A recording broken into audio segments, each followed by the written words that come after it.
Hello viewers, আসসালামু আলাইকুম। আমি চলে আসলাম আজকে গাঁদা ফুল বাগানে। আসলে নামটা বিশ্রী হলেও কিন্তু আসলে এই বাগানটা অনেক সুন্দর। সো আজকে আমি আমাদের সাথে পরিচয় করিয়ে দেবো এমন একটা ফুল গাছ, আসলে যে ফুল গাছটি হয়তো আমরা সবাই চিনি, এমনকি নামও জানি।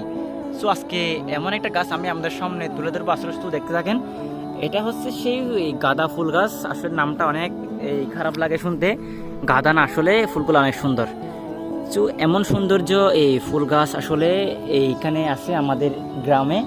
তো খুবই সুন্দর, দেখেন একটা গাছের মধ্যে কতটা ফুল ধরেছে দেখেন। বড় যেটা হচ্ছে দেখাই, একটা, দুইটা, তিনটা, চারটা, পাঁচটা, ছয়টা, সাতটা, আটটা, নয়টা, 10টা, 11টা, আরও অনেক আছে। প্রায় আপনার এই 30, 35, 40টা হবে একটা ফুল গাছের মধ্যে ফুল। সো আসলে আপনাদের ফুল লাগলে অবশ্যই বলবেন, অবশ্যই ফাটিয়ে দেবো। দেখেন সবচেয়ে বড় ফুল হচ্ছে, দেখেন অনেক বড়, মাশাআল্লাহ। এদিকে দেখেন সবগুলো ফুল গাছ আর ফুল গাছ, ওইদিকে ফুল গাছ, এদিকে পেঁপে গাছ, সব দিকে ফুল গাছ দেখতে পাবেন। আসলে খুবই সুন্দর। এটা দেখেন, এটাও একটা ফুল গাছ, আসলে অনেক সুন্দর।